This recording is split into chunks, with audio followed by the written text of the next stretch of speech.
मेरे प्यारे देशवासियों, नमस्कार।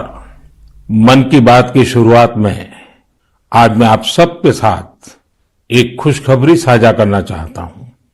हर भारतीय को यह जानकर गर्व होगा कि देवी अन्नपूर्णा की एक बहुत पुरानी प्रतिमा कनाडा से वापस भारत आ रही है।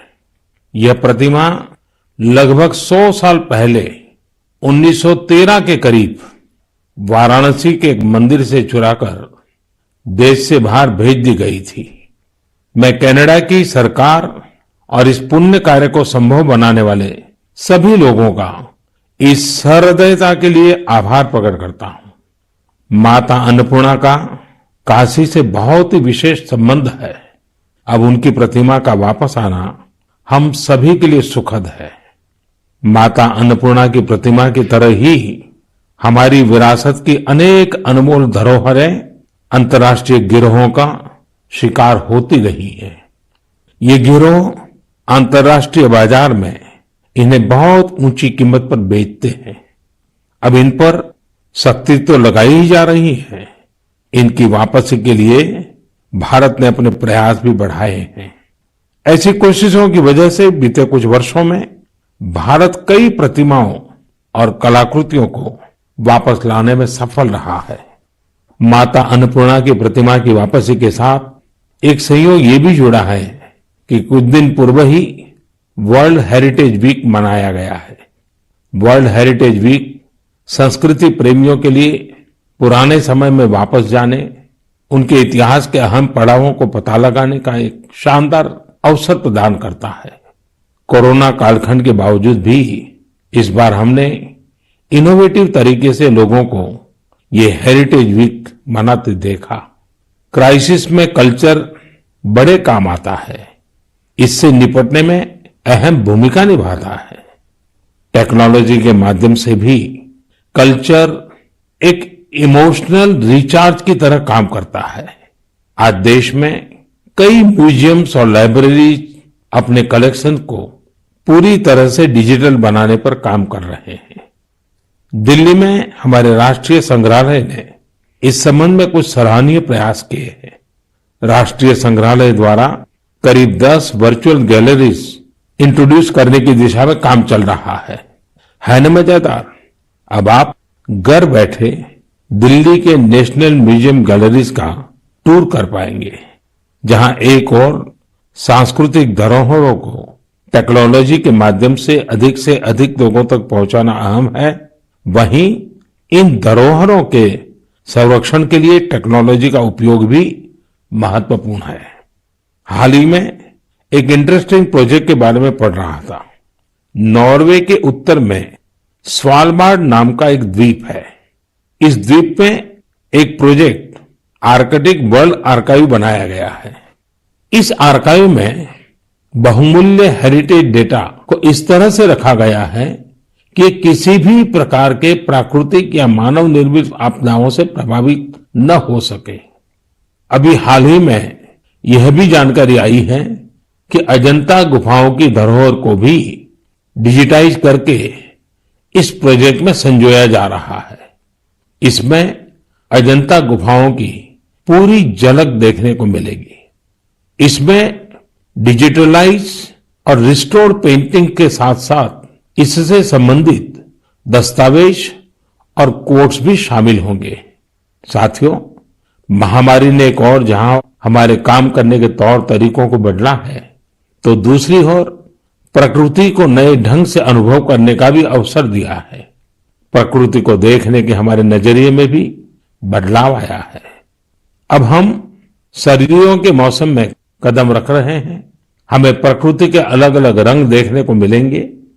पिछले कुछ दिनों से इंटरनेट चेरी ब्लॉसम की वायरल तस्वीरों से भरा हुआ है। आप सोच रहे होंगे, जब मैं चेरी ब्लॉसम की बात कर रहा हूं तो जापान की इस प्रसिद्ध पहचान की बात कर रहा हूं, लेकिन ऐसा नहीं है। ये जापान की तस्वीरें नहीं है, ये अपने मेघालय के शिलांग की तस्वीरें हैं। मेघालय की खूबसूरती को इन चेरी ब्लॉसम ने और बढ़ा दिया है। साथियों, इस महीने 12 नवंबर से डॉक्टर सलीम अली जी का 125वां जयंती समारोह शुरू हुआ है। डॉक्टर सलीम ने पक्षियों की दुनिया में बर्ड वॉचिंग को लेकर उल्लेखनीय कार्य किया है। दुनिया के बर्ड वॉचर्स को भारत के प्रति आकर्षित भी किया है। मैं हमेशा से बर्ड वॉचिंग के शौकीन लोगों का प्रशंसक रहा हूं। बहुत धैर्य के साथ वो घंटों तक, सुबह से शाम तक बर्ड वॉचिंग कर सकते हैं, प्रकृति के अनूठे नजारों का लुत्फ उठा सकते हैं और अपने ज्ञान को हम लोगों तक भी पहुंचाते रहते हैं। भारत में भी बहुत सी बर्ड वॉचिंग सोसाइटी सक्रिय है। आप भी जरूर इस विषय के साथ जुड़िए। मेरी भागदौड़ की जिंदगी में मुझे भी पिछले दिनों केवड़िया में पक्षियों के साथ समय बिताने का बहुत ही यादगार अवसर मिला। पक्षियों के साथ बिताया हुआ समय आपको प्रकृति से भी जोड़ेगा और पर्यावरण के लिए भी प्रेरणा देगा। मेरे प्यारे देशवासियों, भारत की संस्कृति और शास्त्र हमेशा से ही पूरी दुनिया के लिए आकर्षण के केंद्र रहे हैं। कई लोग तो इनकी खोज में भारत आए और हमेशा के लिए यहीं के होकर रह गए, तो कई लोग वापस अपने देश जाकर इस संस्कृति के संवाहक बन गए। मुझे जोनास मसेट्टी के काम के बारे में जानने का मौका मिला, जिन्हें विश्वनाथ के नाम से भी जाना जाता है। जोनास ब्राजील में लोगों को वेदांत और गीता सिखाते हैं। वे विश्व विद्या नाम की एक संस्था चलाते हैं, जो रियो डी जेनेरो से घंटे भर की दूरी पर पेट्रोपोलिस के पहाड़ों में स्थित है। जोनास ने मैकेनिकल इंजीनियरिंग की पढ़ाई करने के बाद स्टॉक मार्केट में अपनी कंपनी में काम किया। बाद में उनका रुझान भारतीय संस्कृति और खासकर वेदांत की तरफ हो गया। स्टॉक से लेकर के स्पिरिचुअलिटी तक वास्तव में उनकी एक लंबी यात्रा है। जोनास ने भारत में वेदांत दर्शन का अध्ययन किया और 4 साल तक वे कोयम्बतूर के आर्ष विद्या गुरुकुलम में रहे। जोनास में एक और खासियत है, वह अपने मैसेज को आगे पहुंचाने के लिए टेक्नोलॉजी का प्रयोग कर रहे हैं। वह नियमित रूप से ऑनलाइन प्रोग्राम्स करते हैं। वे प्रतिदिन पॉडकास्ट करते हैं। पिछले 7 वर्षों में जोनास ने वेदांत पर अपने फ्री ओपन कोर्सेज के माध्यम से 1.5 लाख से अधिक स्टूडेंट्स को पढ़ाया है। जोनास न केवल एक बड़ा काम कर रहे हैं, बल्कि उसे एक ऐसी भाषा में कर रहे हैं जिसे समझने वालों की संख्या भी बहुत अधिक है। लोगों में इसको लेकर काफी रुचि है कि कोरोना और क्वारंटाइन के इस समय में वेदांत कैसे मदद कर सकता है। मन की बात के माध्यम से मैं जोनास को उनके प्रयासों के लिए बधाई देता हूं और उनके भविष्य के प्रयासों के लिए शुभकामनाएं देता हूं। साथियों, इसी तरह अभी एक खबर पर आपका ध्यान जरूर गया होगा। न्यूजीलैंड में वहां के नवनिर्वाचित एमपी डॉक्टर गौरव शर्मा ने विश्व की प्राचीन भाषाओं में से एक संस्कृत भाषा में शपथ ली है। एक भारतीय के तौर पर भारतीय संस्कृति का ये प्रसार हम सबको गर्व से भर देता है। मन की बात के माध्यम से मैं गौरव शर्मा जी को शुभकामनाएं देता हूं। हम सभी की कामना है कि वो न्यूजीलैंड के लोगों की सेवा में नई उपलब्धियां प्राप्त करें। मेरे प्यारे देशवासियों, कल 30 नवंबर को हम श्री गुरु नानक देव जी का 551वां प्रकाश पर्व मनाएंगे। पूरी दुनिया में गुरु नानक देव जी का प्रभाव स्पष्ट रूप से दिखाई देता है। वैंकूवर से वेलिंगटन तक, सिंगापुर से साउथ अफ्रीका तक उनके संदेश हर तरफ सुनाई देते हैं। गुरु ग्रंथ साहिब में कहा गया है, सेवक को सेवा बन आई, यानी सेवक का काम सेवा करना है। बीते कुछ वर्षों में कई अहम पड़ाव आए और एक सेवक के तौर पर हमें बहुत कुछ करने का अवसर मिला। गुरु साहिब ने हमसे सेवा ली।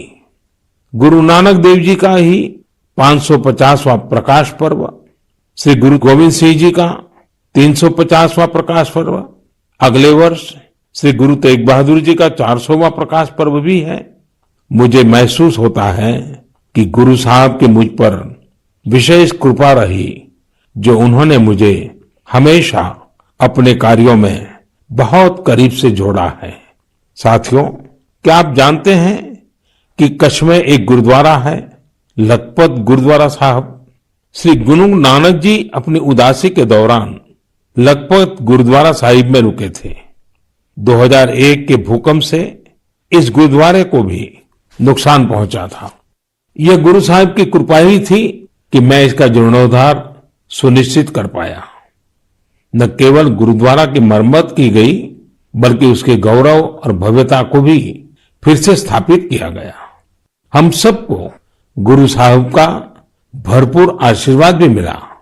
लखपत गुरुद्वारा के संरक्षण के प्रयासों को 2004 में UNESCO Asia Pacific heritage award में अवार्ड ऑफ डिस्टिंक्शन दिया गया। अवार्ड देने वाली जूरी ने यह पाया कि मरम्मत के दौरान शिल्प से जुड़ी बारीकियों का विशेष ध्यान रखा गया।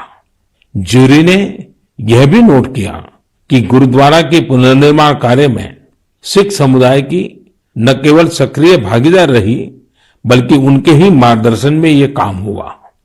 लखपत गुरुद्वारा जाने का सौभाग्य मुझे तब भी मिला था जब मैं मुख्यमंत्री भी नहीं था। मुझे वहां जाकर असीम ऊर्जा मिलती थी। इस गुरुद्वारे में जाकर हर कोई खुद को धन्य महसूस करता है। मैं इस बात के लिए बहुत कृतज्ञ हूं कि गुरु साहब ने मुझसे निरंतर सेवा ली है। पिछले वर्ष नवंबर में ही करतारपुर साहिब कॉरिडोर का खुलना बहुत ही ऐतिहासिक रहा। इस बात को मैं जीवन भर अपने हृदय में संजोकर रखूंगा।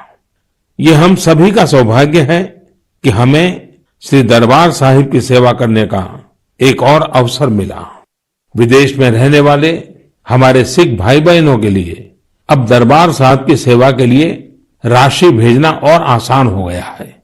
इस कदम से विश्व भर की संगत दरबार साहिब के और करीब आ गई है। साथियों, ये गुरु नानक देव जी ही थे जिन्होंने लंगर की परंपरा शुरू की थी, और आज हमने देखा कि दुनिया भर में सिख समुदाय ने किस प्रकार कोरोना के इस समय में लोगों को खाना खिलाने की अपनी परंपरा को जारी रखा है। मानवता की सेवा की परंपरा हम सभी के लिए निरंतर प्रेरणा का काम करती है। मेरी कामना है हम सभी सेवक की तरह काम करते रहें। गुरु साहिब मुझसे और देशवासियों से इसी प्रकार सेवा लेते रहें। एक बार फिर गुरु नानक जयंती पर मेरी बहुत बहुत शुभकामनाएं। मेरे प्यारे देशवासियों, पिछले दिनों मुझे देश भर की कई यूनिवर्सिटीज के स्टूडेंट के साथ संवाद का, उनकी एजुकेशन जर्नी के महत्वपूर्ण इवेंट्स में शामिल होने का अवसर प्राप्त हुआ है। टेक्नोलॉजी के जरिए मैं आईआईटी गुवाहाटी, आईआईटी दिल्ली, गांधीनगर की दीनदयाल पेट्रोलियम यूनिवर्सिटी, दिल्ली की जेएनयू, मैसूर यूनिवर्सिटी और लखनऊ यूनिवर्सिटी के विद्यार्थियों से कनेक्ट हो पाया। देश के युवाओं के बीच होना बेहद तरोताजा करने वाला और ऊर्जा से भरने वाला होता है। विश्वविद्यालय के परिसर तो एक तरह से मिनी इंडिया की तरह होते हैं। एक तरह जहां इन कैंपस में भारत की विविधता के दर्शन होते हैं, वहीं दूसरी तरफ वहां न्यू इंडिया के लिए बड़े बड़े बदलाव का पैशन भी दिखाई देता है। कोरोना से पहले के दिनों में जब मैं रूबरू किसी इंस्टीट्यूशन के इवेंट में जाता था, तो ये आग्रह भी करता था कि आसपास के स्कूलों से गरीब बच्चों को भी उस समारोह में आमंत्रित किया जाए। वो बच्चे उस समारोह में मेरे स्पेशल गेस्ट बनकर आते रहे हैं। एक छोटा सा बच्चा उस भव्य समारोह में किसी युवा को डॉक्टर, इंजीनियर, साइंटिस्ट बनते देखता है, किसी को मेडल लेते हुए देखता है तो उसमें नए सपने जगते हैं। मैं भी कर सकता हूं, यह आत्मविश्वास जगता है। संकल्प के लिए प्रेरणा मिलती है। साथियों, इसके अलावा एक और बात जानने में मेरी हमेशा रुचि रहती है कि उस इंस्टीट्यूशन के अलुमनाई कौन है, उस संस्थान के अपने अलुमनाई से रेगुलर एंगेजमेंट की व्यवस्था है क्या, उनका अलुमनाई नेटवर्क कितना जीवंत है। मेरे युवा दोस्तों, आप तब तक ही किसी संस्थान के विद्यार्थी होते हैं जब तक आप वहां पढ़ाई करते हैं, लेकिन वहां के एल्यूमनाई आप जीवन भर रहते हैं। स्कूल कॉलेज से निकलने के बाद दो चीजें कभी खत्म नहीं होती हैं। एक, आपकी शिक्षा का प्रभाव, और दूसरा, आपका अपने स्कूल कॉलेज से लगाव। जब कभी एल्यूमनाई आपस में बात करते हैं तो स्कूल कॉलेज की उनकी यादों में किताबों और पढ़ाई से ज्यादा कैंपस में बिताया गया समय और दोस्तों के साथ गुजारे गए लम्हे होते हैं। और इन्हीं यादों में से जन्म लेता है एक भाव इंस्टीट्यूशन के लिए कुछ करने का। जहां आपके व्यक्तित्व का विकास हुआ है, वहां के विकास के लिए आप कुछ करें, इससे बड़ी खुशी और क्या हो सकती है। मैंने कुछ ऐसे प्रयासों के बारे में पढ़ा है जहां पूर्व विद्यार्थियों ने अपने पुराने संस्थानों को बढ़ चढ़ करके दिया है। आजकल अलुमनाई इसको लेकर बहुत सक्रिय है। आईआईटियंस ने अपने संस्थानों को conference centres, management centres, incubation centres जैसी कई अलग अलग व्यवस्थाएं खुद बनाकर दी हैं। ये सारे प्रयास वर्तमान विद्यार्थियों के लर्निंग एक्सपीरियंस को इंप्रूव करते हैं। आईआईटी दिल्ली ने एक एंडाउमेंट फंड की शुरुआत की है, जो कि एक शानदार आइडिया है। विश्व की जानी मानी यूनिवर्सिटी में इस प्रकार के एंडाउमेंट्स बनाने का कल्चर रहा है, जो स्टूडेंट्स की मदद करता है। मुझे लगता है कि भारत के विश्वविद्यालय भी इस कल्चर को इंस्टीट्यूशनलाइज करने में सक्षम है। जब कुछ लौटाने की बात आती है तो कुछ भी बड़ा या छोटा नहीं होता है। छोटे से छोटी मदद भी मायने रखती है। हर प्रयास महत्वपूर्ण होता है। अक्सर पूर्व विद्यार्थी अपने संस्थानों के टेक्नोलॉजी अपग्रेडेशन में, बिल्डिंग के निर्माण में, अवार्ड्स और स्कॉलरशिप शुरू करने में, स्किल डेवलपमेंट के प्रोग्राम शुरू करने में बहुत महत्वपूर्ण भूमिका निभाते हैं। कुछ स्कूलों की ओल्ड स्टूडेंट एसोसिएशन ने मेंटरशिप प्रोग्राम शुरू किए हैं। इसमें वे अलग अलग बैच के विद्यार्थियों को गाइड करते हैं, साथ ही एजुकेशन प्रोस्पेक्ट पर चर्चा करते हैं। कई स्कूलों में, खासतौर से बोर्डिंग स्कूलों की एल्यूमनाई एसोसिएशन बहुत स्ट्रांग है, जो स्पोर्ट्स टूर्नामेंट और कम्युनिटी सर्विस जैसी गतिविधियों का आयोजन करते रहते हैं। मैं पूर्व विद्यार्थियों से आग्रह करना चाहूंगा कि उन्होंने जिन संस्था में पढ़ाई की है, वहां से अपनी बॉन्डिंग को और अधिक मजबूत करते रहें, चाहे वह स्कूल हो, कॉलेज हो या यूनिवर्सिटी।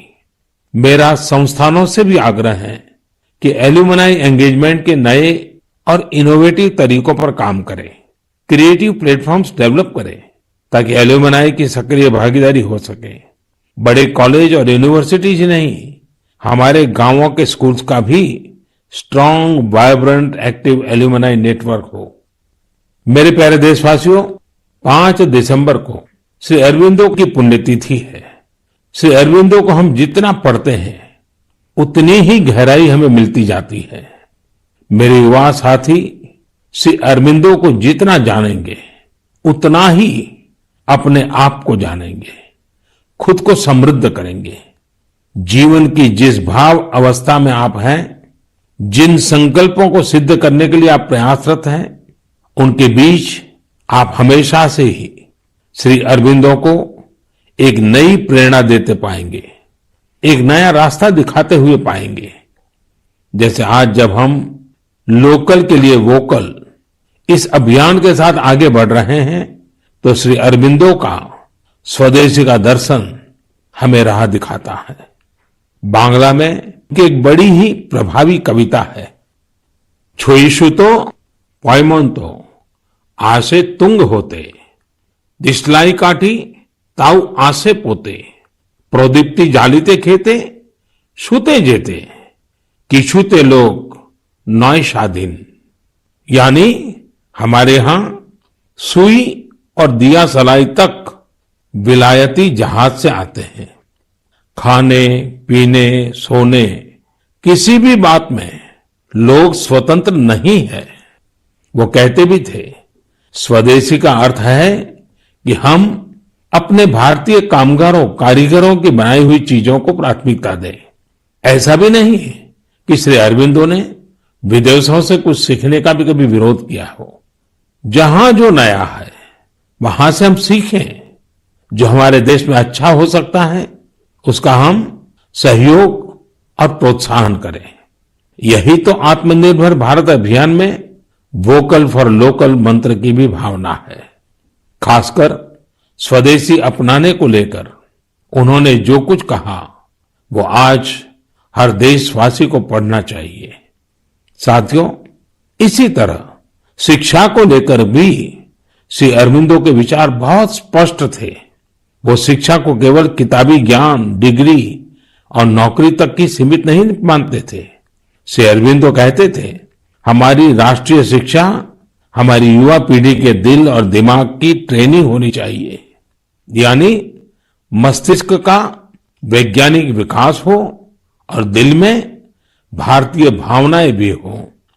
तभी एक युवा देश का और बेहतर नागरिक बन पाता है। श्री अरबिंदो ने राष्ट्रीय शिक्षा को लेकर जो बात तब कही थी, जो अपेक्षा की थी, आज देश उसे नई राष्ट्रीय शिक्षा नीति के जरिए पूरा कर रहा है। मेरे प्यारे देशवासियों, भारत में खेती और उससे जुड़ी चीजों के साथ नए आयाम जुड़ रहे हैं। बीते दिनों हुए कृषि सुधारों ने किसानों के लिए नई संभावनाओं के द्वार भी खोले हैं। बरसों से किसानों की जो मांग थी, जिन मांगों को पूरा करने के लिए किसी न किसी समय में हर राजनीतिक दल ने उनसे वायदा किया था, वो मांगे पूरी हुई है। काफी विचार विमर्श के बाद भारत की संसद ने कृषि सुधारों को कानूनी स्वरूप दिया। इन सुधारों से न सिर्फ किसानों के अनेक बंधन समाप्त हुए हैं, बल्कि उन्हें नए अधिकार भी मिले हैं, नए अवसर भी मिले हैं। इन अधिकारों ने बहुत ही कम समय में किसानों की परेशानियों को कम करना शुरू कर दिया है।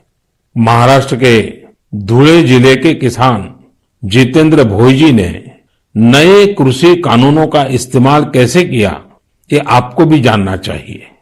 जितेंद्र भोईजी ने मक्के की खेती की थी और सही दामों के लिए उसे व्यापारियों को बेचना तय किया। फसल की कुल कीमत तय हुई करीब 3,32,000 रुपये। जितेंद्र भोई को 25,000 रुपये एडवांस भी मिल गए थे। तय ये हुआ था कि बाकी का पैसा उन्हें 15 दिन में चुका दिया जाएगा। लेकिन बाद में परिस्थितियां ऐसी बनी कि उन्हें बाकी का पेमेंट नहीं मिला। किसान से फसल खरीद लो, महीनों महीनों पेमेंट न करो। संभवतः मक्का खरीदने वाले बरसों से चली आ रही उसी परंपरा को निभा रहे थे। इसी तरह 4 महीने तक जितेंद्र जी का पेमेंट नहीं हुआ। इस स्थिति में उनकी मदद की सितंबर में जो पास हुए हैं, जो नए कृषि कानून बने हैं, वो उनके काम आए। इस कानून में ये तय किया गया है कि फसल खरीदने के 3 दिन में ही किसान को पूरा पेमेंट करना पड़ता है और अगर पेमेंट नहीं होता है तो किसान शिकायत दर्ज कर सकता है। कानून में एक और बहुत बड़ी बात है। इस कानून में ये प्रावधान किया गया है कि क्षेत्र के एसडीएम को 1 महीने के भीतर ही किसान की शिकायत का निपटारा करना होगा। अब जब ऐसे कानून की ताकत हमारे किसान भाई के पास थी तो उनकी समस्या का समाधान तो होना ही था। उन्होंने शिकायत की और चंद ही दिन में उनका बकाया चुका दिया गया। यानी कि कानून की सही और पूरी जानकारी ही जितेंद्र जी की ताकत बनी। क्षेत्र कोई भी हो, हर तरह के भ्रम और अफवाहों से दूर सही जानकारी हर व्यक्ति के लिए बहुत बड़ा संबल होती है। किसानों में जागरूकता बढ़ाने का ऐसा ही एक काम कर रहे हैं राजस्थान के 12 जिले में रहने वाले मोहम्मद असलम जी। ये किसान उत्पादक संघ के सीईओ भी हैं। जी हाँ, आपने सही सुना, किसान उत्पादक संघ के सीईओ। उम्मीद है बड़ी बड़ी कंपनियों के सीईओ को ये सुनकर अच्छा लगेगा कि अब देश के दूर दराज वाले इलाकों में काम कर रहे किसान संगठनों में भी सीईओ होने लगे हैं। तो साथियों, मोहम्मद असलम जी ने अपने क्षेत्र के अनेकों किसानों को मिलाकर एक व्हाट्सएप ग्रुप बना लिया है। इस ग्रुप पर वो हर रोज आसपास की मंडियों में क्या भाव चल रहा है इसकी जानकारी किसानों को देते हैं। खुद उनका एफपीओ भी किसानों से फसल खरीदता है, इसलिए उनके इस प्रयास से किसानों को निर्णय लेने में मदद मिलती है। साथियों, जागरूकता है तो जीवंतता है। अपनी जागरूकता से हजारों लोगों का जीवन प्रभावित करने वाले एक कृषि उद्यमी श्री वीरेंद्र यादव जी हैं। वीरेंद्र यादव जी कभी ऑस्ट्रेलिया में रहा करते थे। 2 साल पहले ही वो भारत आए और अब हरियाणा के कैथल में रहते हैं। दूसरे लोगों की तरह ही खेती में पराली उनके सामने भी एक बड़ी समस्या थी। इसके सॉल्यूशन के लिए बहुत व्यापक स्तर पर काम हो रहा है। लेकिन आज मन की बात में मैं वीरेंद्र जी को विशेष तौर पर जिक्र इसलिए कर रहा हूं क्योंकि उनके प्रयास अलग है, एक नई दिशा दिखाते हैं। पराली का समाधान करने के लिए वीरेंद्र जी ने पुआल की गांठ बनाने वाली स्ट्रॉ बेलर मशीन खरीदी। इसके लिए उन्हें कृषि विभाग से आर्थिक मदद भी मिली। इस मशीन से उन्होंने पराली के गट्ठे बनाना शुरू कर दिया। गट्ठे बनाने के बाद उन्होंने पराली को एग्रो एनर्जी प्लांट और पेपर मिल को बेच दिया।